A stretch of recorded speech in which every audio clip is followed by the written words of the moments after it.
I don't know, Protoss against Zerg from the temple. It's gotten better. I would say that this is a Zerg favored map, or it was a Zerg favored map, but with the what can we call that? The improvement of the choke from the natural. Yeah. It's been a whole lot easier to defend against Zergling harasses and stuff like that. So let's begin with the introduction. Yeah, so in the top left, we have our Zerg player, our last Scandinavian hope, down 1-0-1. It's Snute. And in the bottom right corner, looking to advance here to the second round, playing as Protoss, it's Lilbow. Yeah, so I'm impressed by Lilbow's tactics last game. Yeah, really solid play there from him, and a really good read, I think, also on Snute, that it felt like he almost knew that Snute was going for the Banelings and Lings. So just...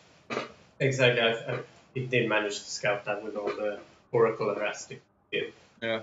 But yeah, I just think that Snute should have gotten something that could help with the Archons, because if there's anything Archons are good against, it's Zerglings and Banelings.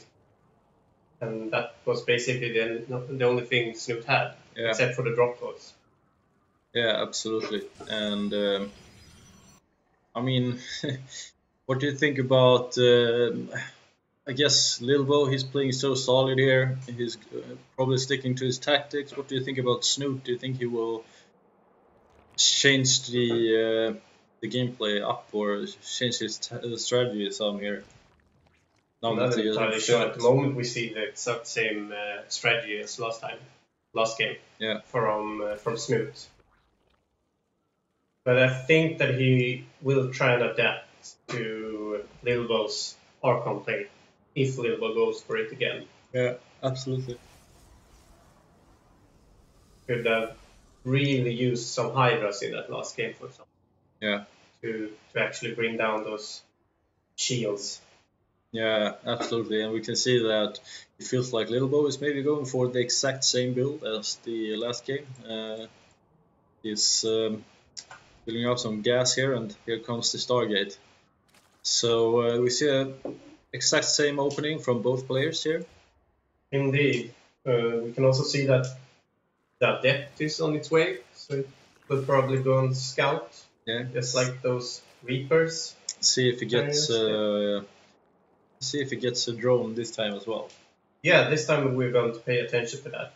So yeah, we see him coming out here, or her. Yes.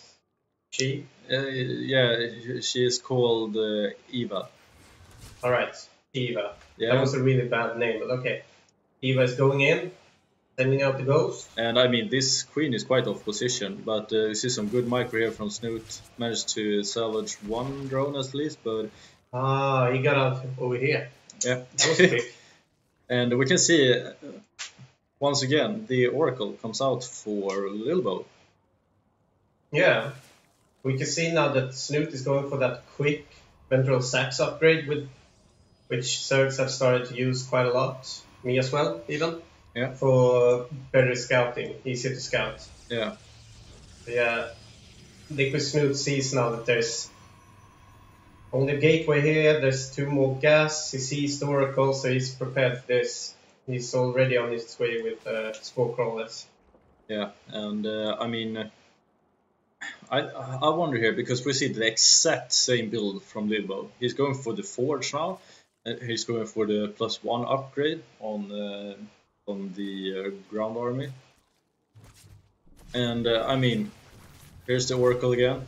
A bit more hurt this time than the last game, but he managed to save it.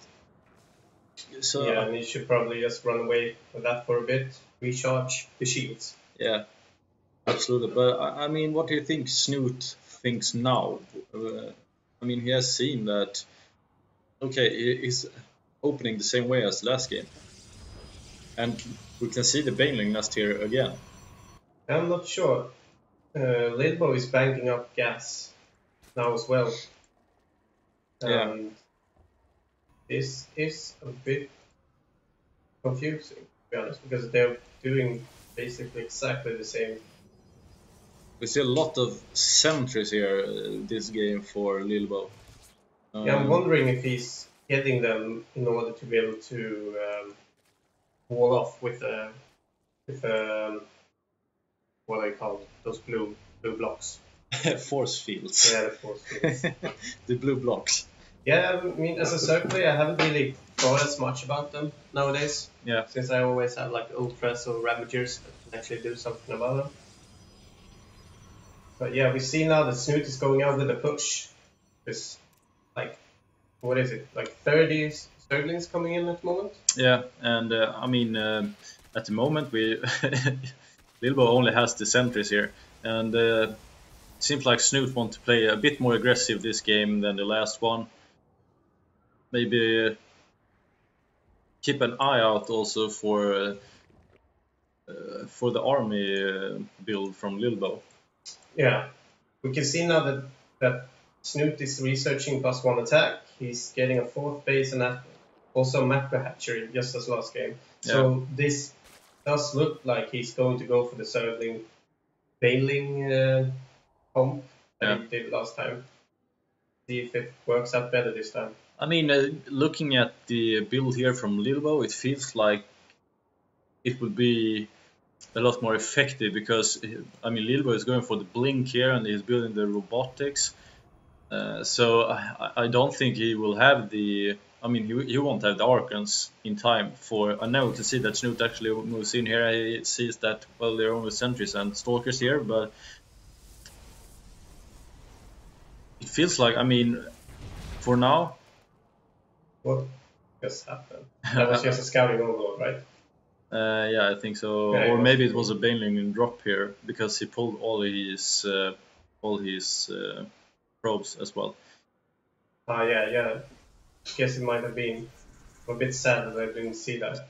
One thing that Snute is often really good at is to harass at several areas at the same time, and also while he is fighting with the main army.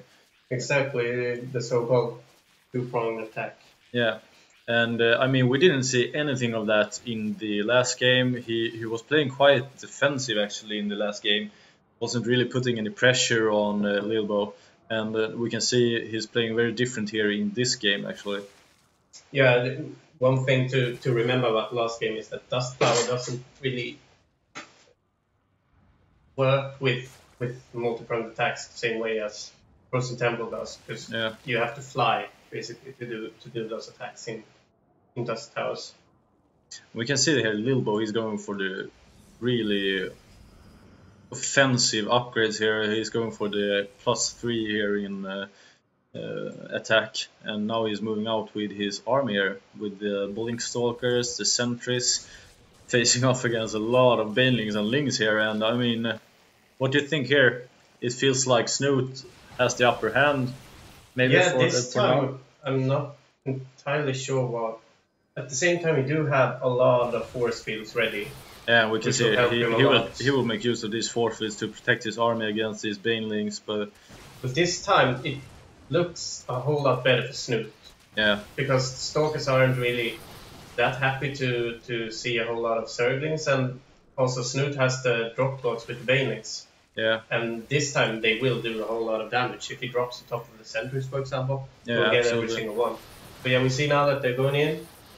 And some preemptive stats as well, and really that's an offensive blink, but really good force fields here from Lilbow to protect his stalkers that he blinked in with. But he loses a couple here, but managed to save the most of them, and also managed to pick off these overlords here in the sky, providing vision, and really good force fields here blocking off the Zerg army.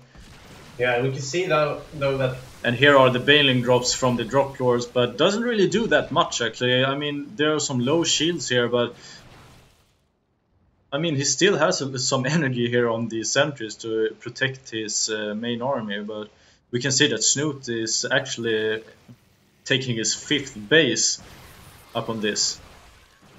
While we can see that Lilbow is only playing 3, so I mean, it feels like Snute is really using this to actually macro better than Lilbow.